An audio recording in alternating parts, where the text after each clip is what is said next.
Alright, let's dive into something that's been making waves in Livingston County, literally. I recently stumbled upon a record book detailing the top girls' swimming and diving performances in the area, and honestly, it's a goldmine for anyone who loves sports analytics or just appreciates raw talent. But here's the kicker, Brighton High School dominates this list in a way that's almost hard to wrap your head around. I mean, we're talking about 11 out of 13 events where Brighton holds the top spot. That's not just impressive, it's a dynasty. What makes this really interesting is the way Brighton's dominance is structured. It's not just about one or two standout athletes, it's a legacy spanning decades. Take the 200 freestyle, for example. The top 5 times? All Brighton swimmers, with names like Victoria Schreiber, Avery Evanson, and Taylor Seaman.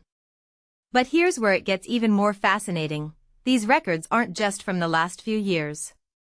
We're talking about times from 2010, 2015, 2018, it's a consistent pipeline of talent. Personally, I think this speaks to the program's coaching, culture, and recruitment. It's not just about finding great athletes, it's about nurturing them year after year. Now, let's talk about the exceptions, because they're just as intriguing. Pinckney's Alex Miller holds the county record for 11 dives, and Hartland's Alex Nelson owns the 100-yard backstroke mark. These are the outliers, the athletes who managed to break through Brighton's stranglehold.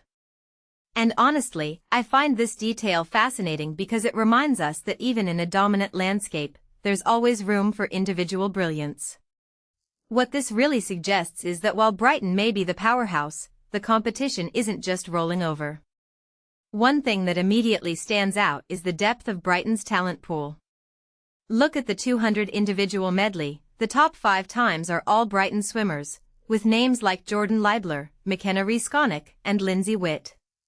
This isn't just about having one star, it's about having a roster so deep that even the backups could probably compete at a high level elsewhere.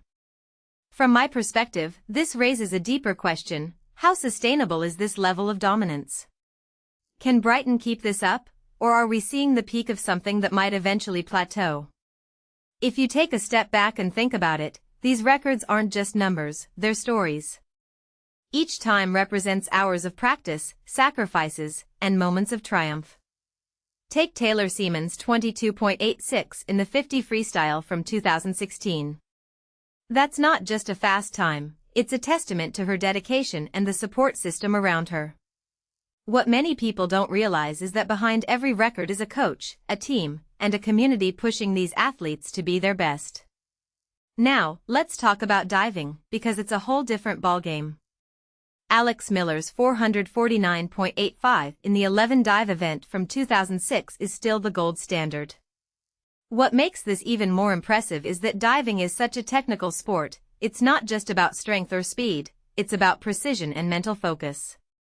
Personally, I think divers don't get enough credit in these conversations. They're athletes in every sense of the word, and their contributions to the sport deserve more recognition. As we wrap this up, I'm left with one big question: what does this dominance mean for the future of Livingston County swimming and diving?